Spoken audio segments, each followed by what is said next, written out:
What does it really take to own and manage a second home in France? Today, I'm joined by Joe and Carmel, co-owners of property management company Les Bons Voisins, to find out. Carmel, Joe, welcome to the French Entree YouTube channel, and thank you for joining me today. Hello, thank you, Zoe. Hi, nice to be here, Zoe. Thanks for bringing us on. Thanks. So before we dive into today's topic, would you like to just introduce yourself to our audience and just tell us a little bit about Les Bons Voisins?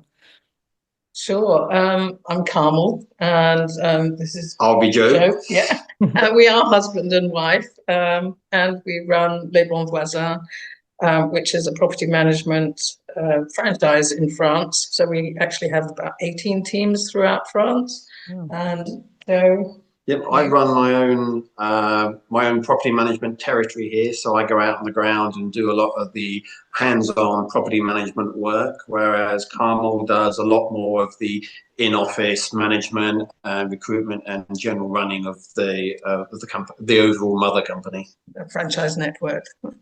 Yep. Brilliant. That sounds interesting. Well, we'll find out more about that today. Let's start at the beginning. What inspired you to run a property management business in France? Well, we've owned our own property over here since 2007, and we lived very remotely. We lived in Hong Kong before coming over to France, and so we would come over and use it as our own holiday home. And we learned from personal experience that it was very hard to have your second home looked after, managed, and dealt with. When we would start our holidays in France, the first 3 days were cleaning the house and fighting back the massive 3-foot-high garden, the grass in the garden that we had to deal with. And that was kind of the start of our holidays, which was a bit of a nightmare. And trying to find anyone to deal with that was very difficult. Yeah, we had experiences where we didn't actually know who had our keys because the person we'd left them with wasn't the person who arrived to hand them over to us. So it was interesting. But, what it told us is that there was a dearth of this service in the area. Yeah, absolutely. I think they are problems that many second homeowners can relate to. And so how have you seen the demand for second home services evolve in France over the past years? I mean, it's been interesting. Initially, when we came here in 2019, we met, a lot of our clients were happy for us to kind of check on their properties and do some maintenance, etc. But that has changed over time, and they're increasingly more engaged, and they're very specific about the services that they want. Sometimes it's the full package of services, and that can be from garden care, pool care, preparing the home for their arrival, etc., as well as maintenance during the winter months. But that has also evolved because of smart technology that's being used, and people are budget conscious as well, understandably. So we are now kind of moving into areas where people have cameras and smart technology, and the whole Wi-Fi systems, etc., that enables them to manage certain things remotely, like putting the heating on, etc., or even doing some pool care remotely. There's options for that. Right. And a favorite one is the remote robot mowers.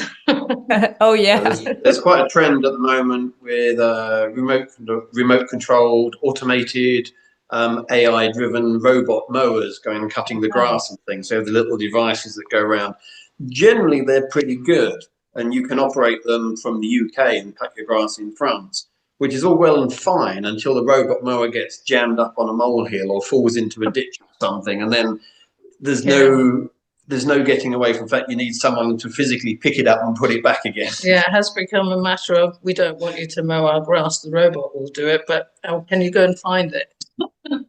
That's funny. Yeah, I bet you never imagined this is how the business would have. No, not at all. Another way that it's evolved is, I suppose it's an effect of Brexit and post-pandemic, where people are looking at how much time they can spend at their property, and being careful about that. And so they'll come for longer stretches, maybe a couple of times a year. Or if they're not able to come, they want to be able to make some money out of the property, or maintain itself effectively by renting it out. So that's an area where there's a high demand for our services as well. Yeah, interesting. Yeah, it's very interesting to hear how it's changed over the years, with some really positive things for second homeowners, but also some new challenges coming up. Definitely. So with all this in mind, what do you think second homeowners struggle with the most when managing a French property from overseas? I think a lot of it is for people who are relatively new to owning a second property. I think a big surprise to them is simply how much things grow in these areas. If you get, I mean, this spring in particular, it was a warm winter, it was a warm and wet spring. The grass and the hedges and everything were just growing massively. And we had examples of owners saying, well, why are you cutting the grass this week? You only cut it last week. Yes, but it's grown a foot in that time. Wow. It's difficult for them to understand how much things grow here when they're not here to see it on a regular basis. I think it's a matter of, just to that point, of if owners are only here at certain times of the year, it takes a while for them to really understand the property and the ins and outs and the effects of the different seasons. And I think that obviously takes longer for them to get familiar with if they're not here during those off seasons. So yeah. And I think another issue, going back to what Carmel was saying earlier about people being more connected with their property due to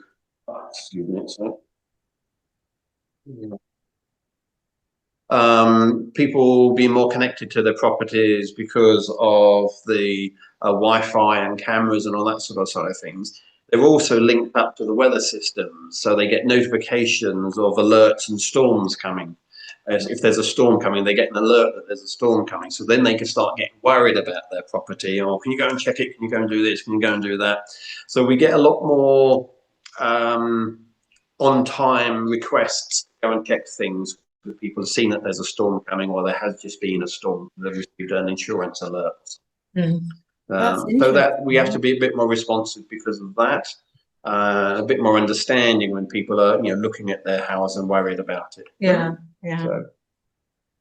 So what kind of services do you offer to second homeowners, and how do they benefit from having this local team, other than saving the robots, of course? Well, we offer a whole range of property care services, and that can be anything from simply holding the key to cutting the grass, tending to the pool, preparing the property for their arrival, or if they want to rent it out, we can assist them with registering properly to be able to do that, and providing the cleaning and changeover services, etc. for that. We get the unusual requests as well. Sometimes it's, can you sign for my delivery? Oh, now that it's arrived, can you put it together for us as well? I don't think any day is the same, and we do get unusual requests from time to time, as well as the suite of things that we offer. I think the very base level of service that we do, as Carl said, is the key holding and security checks. We give people the reassurance that someone's looking after their property on a regular basis, keeping an eye on it, and then anything else on top of that goes from interior cleaning to the gardening to DIY to pool maintenance, etc., etc. So we do offer a full range of service depending on what people want, and we try and tailor our services to meet what their needs are and exactly what they want to achieve with their property. And everyone is different, everyone has different needs, so we try and work it out closely with them. Yeah, that sounds great. And I bet you've seen some things over your time. So can you share a real life example of how your team helped an owner perhaps avoid a property disaster or something like that? We've had many interesting across the network. We've got incredible stories to tell, but I mean, this example is yours, isn't it? I mean, one of the biggest disasters that we had was a couple of years ago. We had a very big storm here, and it had been very dry, and we had a huge storm with hailstones, and then thunderous amounts of rain came down.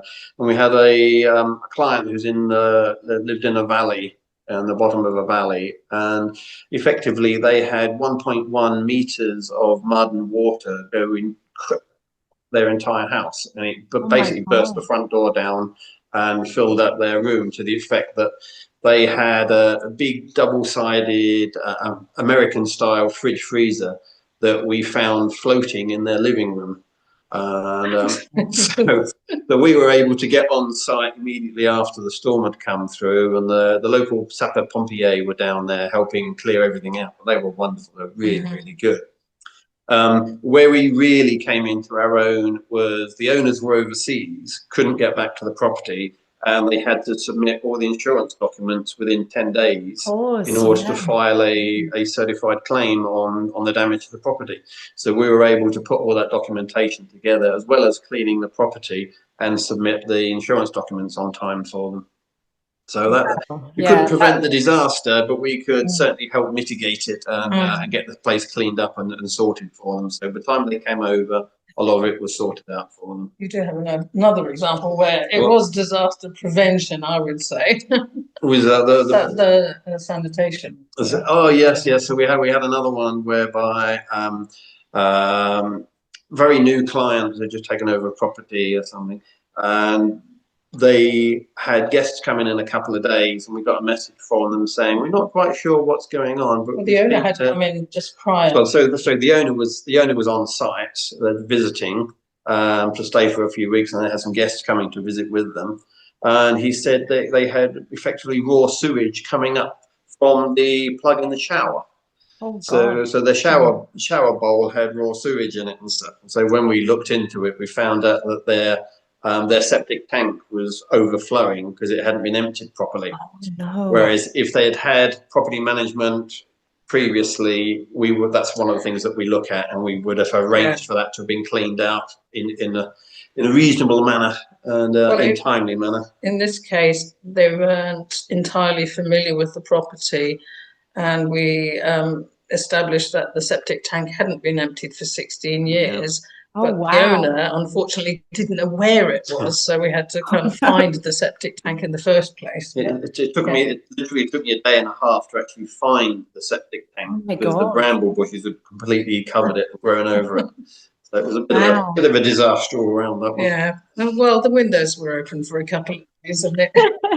Yeah, I imagine. Wow. Well, I must admit, you are selling me on this, getting a property management team in to help. I can definitely see, I'm sure these people were very grateful that they had that help. So if people do want to work with a company like yours, what should people consider before choosing a property management company in France? Mm-hmm. I think the first thing to consider is have a long, hard look at what they feel they actually need, what services they would need, and what level of care they want for their property. Is it just key holding and security check, or is it a full range of services that are going to go into their the gardening, the cleaning? Are they going to be renting it out to guests, or like an Airbnb type system, or is it for family and friends only? So some of that is determined by how often they're going to be there and use it themselves. What are they going to be using the property for, and how, and then what kind of care do they want for the property? That's one of the first things. Understand what they need. Factor into that what kind of budget do they want for the services. It's all very well saying, I want the top level service, I want you to do absolutely everything. Oh, actually, no, I don't have a budget to deal with that. So you have to find the middle ground and actually understand what they can afford and what they want to have done, and find what's going to work for them. I would say another thing to consider is, make sure you're getting someone reputable, someone who's registered and insured. And also think about the proximity to your property, because you don't really want them having to travel, many, many kilometers, because that may be added into the bill as well. And the other question to ask is, if you're thinking about the particular services that you're looking for, there are services that are very much in demand, so our property managers get booked up for these services very quickly. Let's think about the capacity.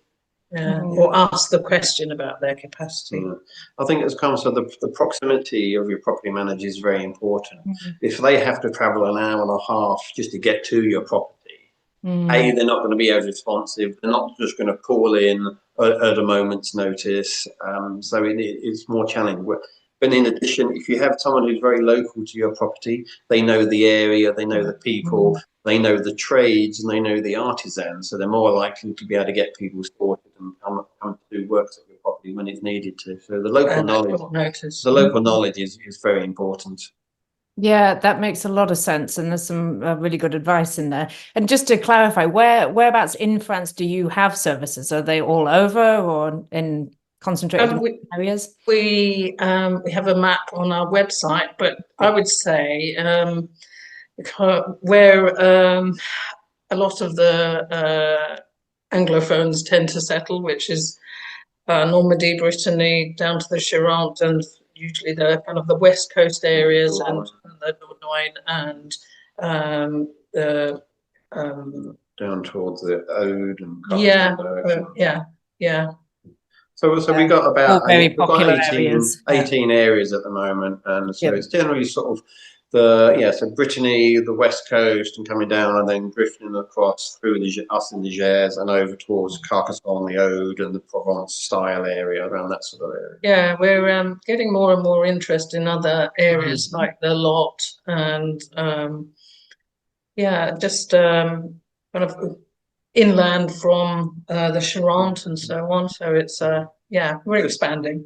Interesting. As the traditional holiday home areas are migrating a little bit, then so the property managers are following that migration. So it is slowly changing and blending out over other areas of France. But we're certainly open to have people come into pretty much anywhere in France, as long as we can assure it's going to be a viable business for them, which is interesting. And well, speaking of that, you're not only offering the property managing services yourselves, there's also some franchise opportunities, aren't there? Indeed. So tell us a little bit about the business opportunities that you offer to those looking to live and work in France. Well, we basically offer people the opportunity to run their own business and under our brand, but we help them set everything up. We offer them effectively a business in a box, but that goes along with constant hand-holding and support and training. And we help them kind of grow their business over time. So, we're there throughout. Because we're a network, we're there actually for each other. Not so much a network for the client, but more a network for our property managers. So, there's a wealth of experience within the network that people who are new to the network can tap into. And it's very much a supportive environment. It's, that's pretty much it in a nutshell, really. So the key phrase, I think, is we offer a business in a box for people who want to come to France, set up and operate their own business. But whilst it is their business, they're not in business on their own. There's a lot of support from us, from the network, and from everyone else around them and stuff. And there's a lot of work out there. So you can run your own business very successfully. There's plenty of demand for the services. So, I mean, this does sound like a perfect opportunity for a property lover moving to France. But what type of person do you think thrives in this role? Is it just for experienced property managers? No. We have people from all walks of life come. The things that we look for really is that they're self-motivated, organised, practical, and basically don't mind getting their hands dirty, because what we do is not rocket science. There's such a range of services that if they feel that there's something that isn't really their cup of tea, there's usually enough within the other range of services to still make a decent living. So, and that's really down to them. We don't dictate what they should and shouldn't do. They can kind of grow and evolve the business to suit themselves, doing the services that they prefer. So it really does become their own business effectively. Very much so. And we encourage them to be as independent as they want to be. We're here to support them, give advice, help, assistance in any way we can. But it is their business, so they can choose how they want to run it within reason, keeping our brand image, and we have certain standards that we will need to make sure are maintained. But within that, they can choose their clients, they can choose the services that they offer, and how they want to run a large part of it. Yeah, it is their business. Yeah, so we provide the systems, the marketing, the know-how, and the backup. But they're the ones that are on the ground delivering the service otherwise. Yeah, that sounds good. Can you share any stories of someone who's made the move and is now running a successful franchise business with you? We've got a couple of examples. Several. Just several. But I suppose these ones were come to mind just because they're a little bit different for us. One is what turned out to be a multi-generational family move, which is interesting. So it's one couple who decided they wanted to leave the corporate world and loved doing DIY on their own homes, and just needed to change the scenery. So when they decided to make their move, it turned out then that their daughter and son-in-law and grandchild were also going to make the move.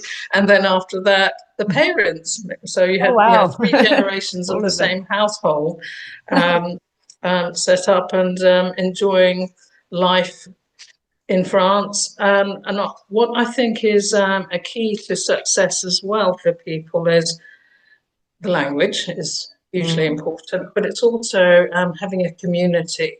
And I think, each member of this generation has their own thing or does their own thing, like taking the grandchild to school. So, you're well and truly plugged into the community for different reasons. So it's a great success for them.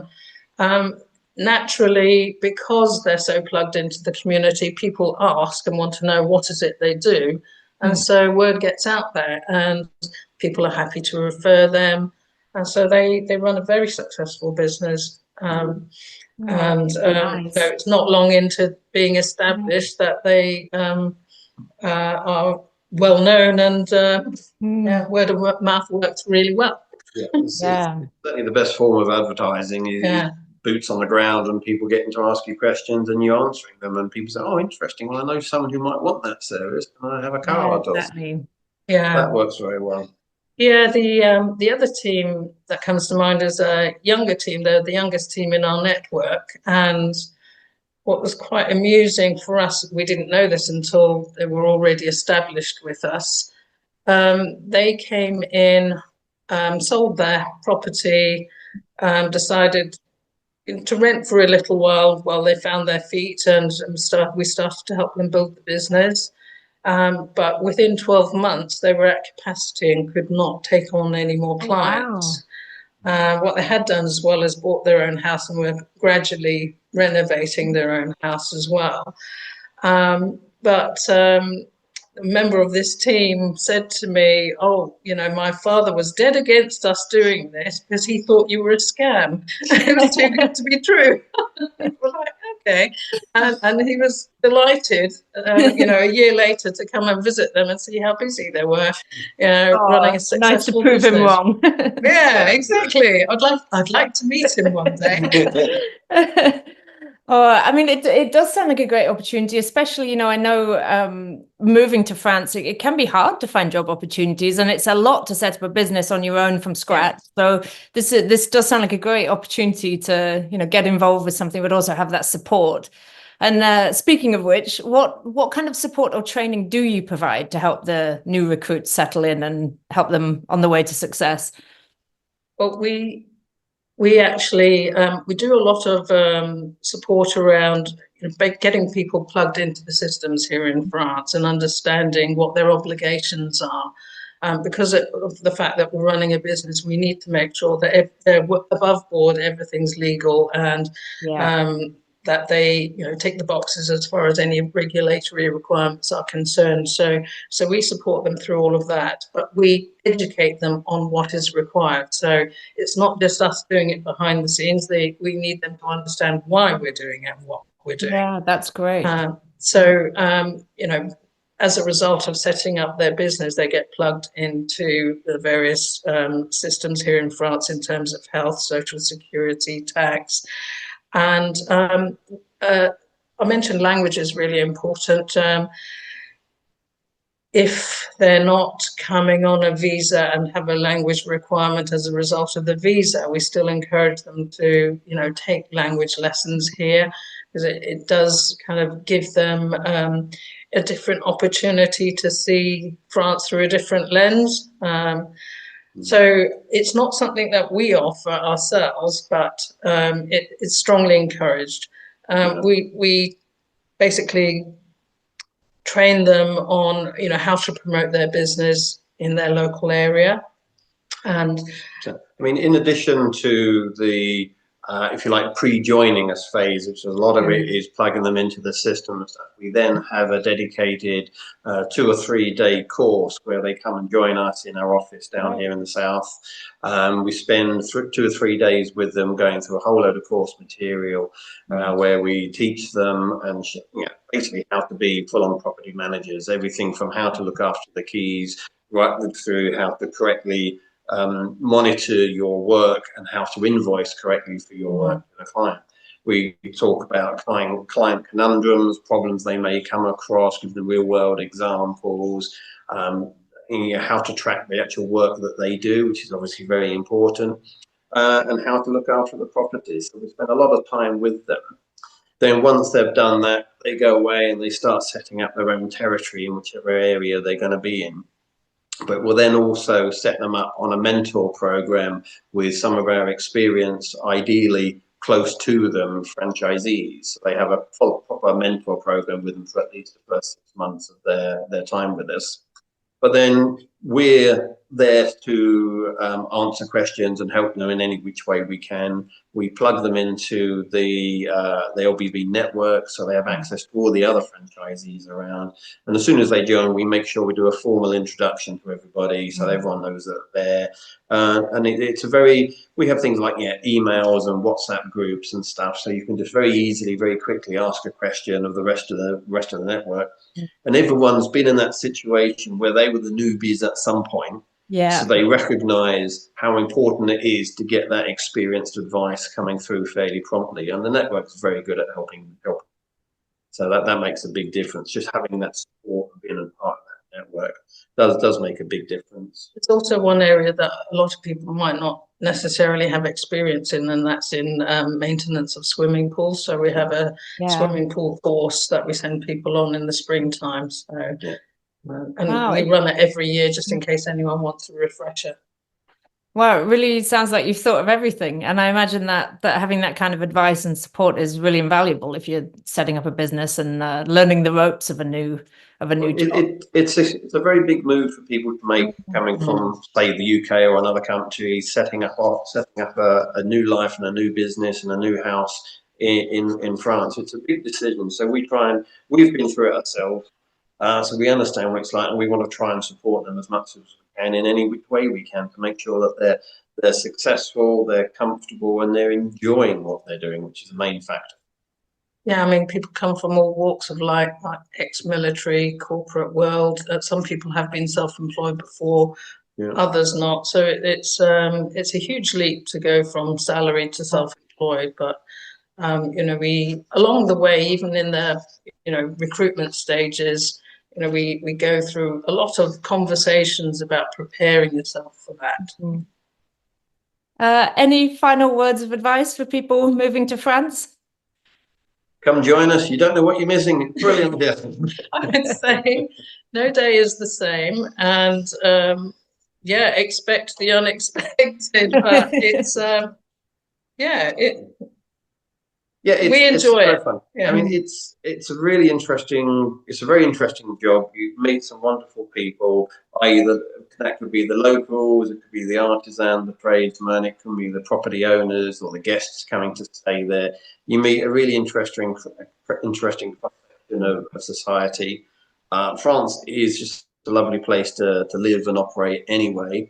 The French are very accepting of foreigners coming in, so long as those foreigners are willing to put themselves out there and become part of France. Integrate. If you and integrate. If you make the effort, they very much make the effort back to welcome you in, and everyone is very supportive. So, yeah, anyone's thinking about it, don't be afraid of it. It's a wonderful thing to do, and it's a lot of fun. It's a great lifestyle. It's very pleasant. Yeah, I can absolutely vouch for that as well. I think that's good advice. Well, thank you for joining me today, Joe and Carmel. And I hope it's been a useful video for anyone looking to buy a second home in France or anyone looking for job opportunities within the holiday home market. If you would like to get in touch with Joe or Carmel and discuss your property needs, or perhaps take the first step to becoming a property manager yourself, you can use the link in the description box to do so.